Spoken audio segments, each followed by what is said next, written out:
Salut, c'est Lily de License to Kilt. Comme je vous ai promis il y a 2 semaines de ça, je pense, je vais vous montrer comment on va matelasser un kilt. Le matelassage d'un kilt se fait soit par la free motion, traduit en français ça veut dire mouvement libre, je vais vous montrer ce que c'est, soit avec une couture simple, juste verticale, horizontale, en diagonale, comme vous voulez, soit il existe une troisième variante avec l'unité de broderie. Aujourd'hui on va discuter le mouvement libre, le piqué libre, ou alors comme c'est plus communément connu, le free motion. Donc, regardez un peu, ici j'ai un kilt que j'ai déjà bâti. Vous vous rappelez que je vous ai montré comment on bâtit un kilt. La première des choses, le kilt, je l'ai étalé le plus que j'ai pu, il a occupé quasiment toute ma table de couture. C'est bien d'avoir, dans une occasion pareille, une table d'extension de la machine à coudre. Comme ça, vous avez un plan plus large de travail, c'est plus facile à le manipuler. Comment on l'assoit ? Si vous vous rappelez le tutoriel avec le mini kilt, je vous ai dit qu'on va tracer ou alors on va repartir notre kilt en 4 cadrans imaginaires. J'ai fait un petit peu ici sur cette feuille là, donc disons que ça c'est mon kilt. J'ai placé mon kilt avec son centre sous l'aiguille de la machine à coudre, donc mon aiguille va tomber là et je vais commencer à matelasser carré par carré, toujours en commençant du centre. Donc je vais commencer d'abord un carré, après je sors mon kilt, je le tourne de manière à ce que le centre tombe de nouveau sous l'aiguille, je vais matelasser l'autre cadran, après je tourne de nouveau, je matelasse le troisième et enfin le quatrième. Donc c'est comme ça qu'on procède. Une fois ça montré, il faut évidemment que vous trouviez une chaise qui est ergonomique pour vous, qui vous permet le dos rester droit, que vous n'ayez pas des douleurs aux épaules ou aux poignets, ou voilà. Donc il faut trouver la meilleure position sur votre fauteuil de couture, chaise de couture, peu importe, studio, enfin ce que vous en avez.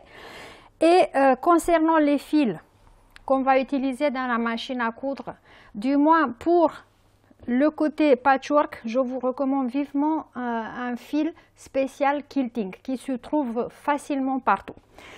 Bon, ça c'était l'introduction. Maintenant je vais allumer ma machine à coudre et on va passer au suivant, à l'étape suivante. Donc tout est préparé, j'ai enfilé ma machine, tout, voilà.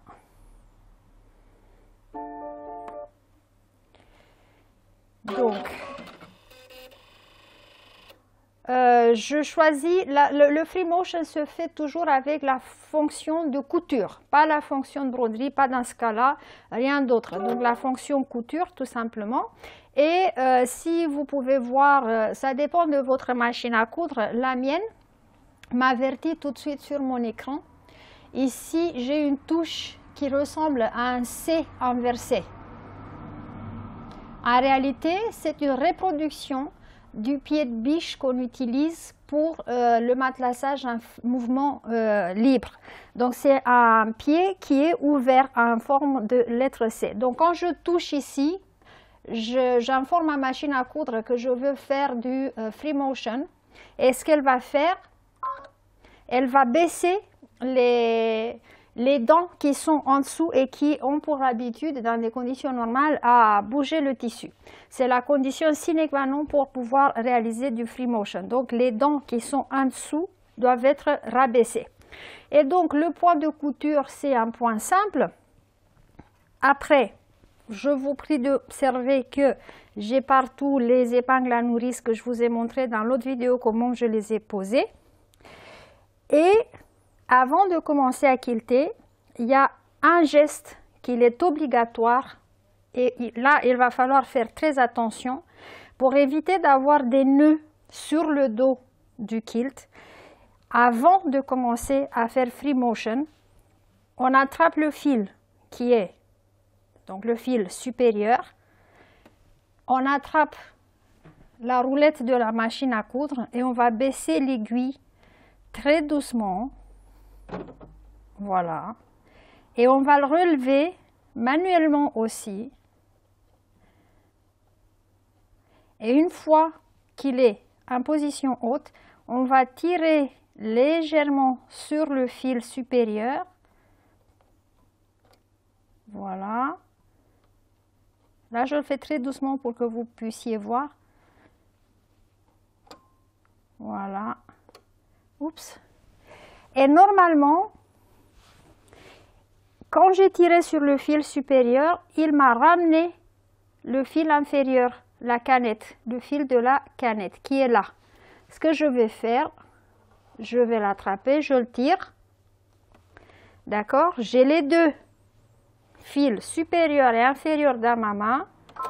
Je soulève le pied de biche, je les passe derrière, je descends le pied de biche et on va faire 2-3 piqûres comme ça, juste pour les stabiliser. Hop, voilà.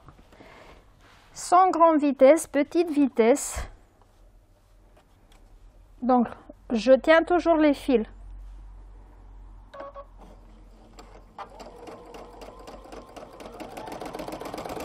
Hop, stop.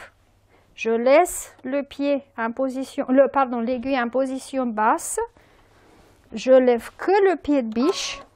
Et après, ce que je vais faire un nœud. Je vais faire un nœud ici. Comme ça, les fils sont sécurisés en place de façon très élégante. Vous n'aurez pas de nœud derrière le kilt et je coupe. Et après, je peux continuer tranquillement mon matelassage sans problème. Quand je m'approche d'une épingle, je la retire, tout simplement. Dernier détail, les gants. C'est très important d'avoir des gants pour quilting parce que ces gants-là ont sur la paume du silicone. Ces gants-là vous permettent une prise impeccable au niveau du tissu. Il ne va pas glisser de vos mains. Donc, on va se mettre en position. On fait attention à ce que le kilt ne soit pas tiré vers le bas. Je préfère le mettre sur mes genoux comme ça. Et que derrière, il ne tombe pas non plus. Il ne faut pas qu'il y ait un poids parce qu'il est lourd. Donc, il ne faut pas que son poids tire sur notre tissu. Et attention, on met les mains à droite et à gauche de l'aiguille. Je fais toujours ça avec la vitesse configurée au maximum de vitesse que ma machine à coudre peut me donner. Et, oups, pardon. J'ai une autre fonction à cette machine qui est très intéressante pour moi. Vous voyez que ce bout de kilt là risque à toucher l'écran et comme c'est un écran tactile, ça risque de changer les commandes en marche. Alors j'ai un bouton ici, un cadenas, mon écran est verrouillé, je peux toucher n'importe où, ça ne bouge plus. Donc une fois toutes ces conditions réalisées, j'ai qu'à travailler. Donc je mets mes mains à droite et à gauche de l'aiguille et donc ce qu'il faut faire, des mouvements pour réaliser des différents dessins. Ça ne va pas vous sortir du premier coup, jamais. Il faut beaucoup exercer. Allez, c'est parti.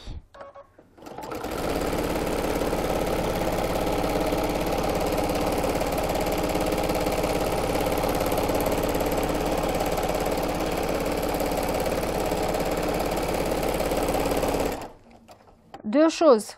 On essaye d'avoir un mouvement constant, pas une fois plus vite, une fois moins vite, parce que la machine a déjà une vitesse constante. Et donc, si nous, on n'a pas une vitesse constante au niveau de nos mains, le dessin va être très irrégulier. Après, quand je mets mes mains sur le kilt, je ne tire pas. En fait, je m'assure juste que le tissu est bien plat. Je ne tire pas, j'exerce pas de pression parce que sinon je vais tout casser. Donc je fais juste attention que là, au niveau où je travaille, le tissu est bien à plat.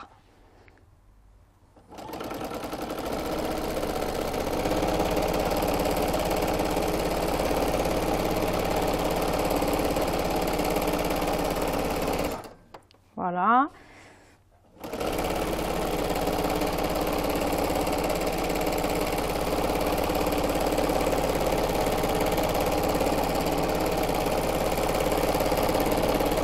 Hop, stop. Dès que je sens que je contrôle plus mon kilt parce que j'ai dépassé la zone, voilà, je m'arrête.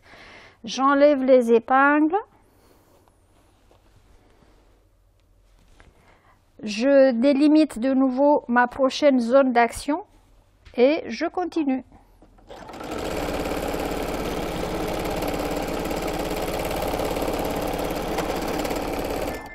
Voilà.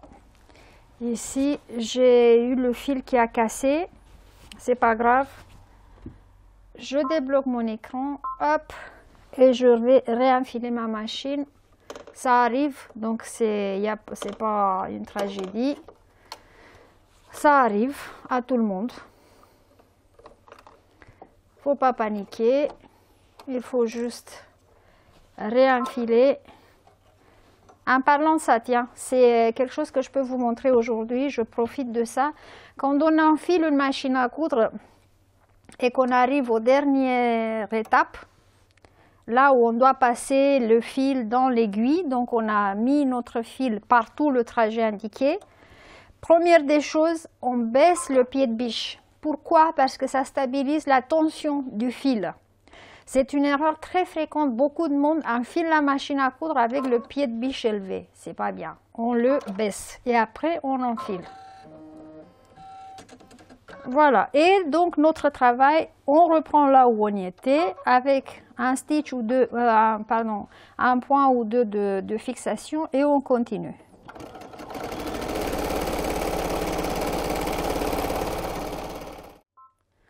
Donc voilà, je continue. Ici, je fais des spirales. C'est ce que j'ai choisi pour ce kilt-là. Il existe des milliers de designs possibles, plus simples, plus compliqués. Il faut toujours exercer avant de se lancer sur la vraie machine à coudre. D'accord? Donc, il faut exercer. D'abord, sur un bout de papier, si vous arrivez à dessiner un motif sans lever le stylo du papier, la même chose vous allez réussir à faire avec la machine à coudre en free motion.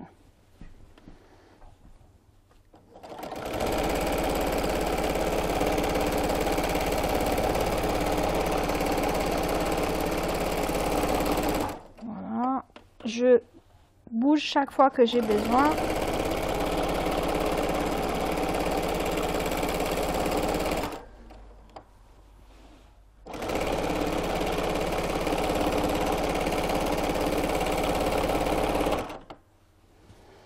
Et donc je vais faire comme ça tous mes cadres, tous mes cadrans de ce kilt là, en réadaptant tout le temps la position. Voilà, ici j'y suis presque au bord. Une fois que j'arrive au bord, je recommence la prochaine colonne du centre vers le bas. Après je tourne comme je vous ai montré sur le papier, jusqu'à ce que j'arrive à finir de matelasser le kilt en intégralité. Bon, ceci dit, moi, je me mets au travail et puis j'espère que vous avez compris ce que c'est le free motion, le piqué libre. Et n'ayez pas peur, ça a l'air compliqué, mais ça l'est pas du tout. Allez, salut!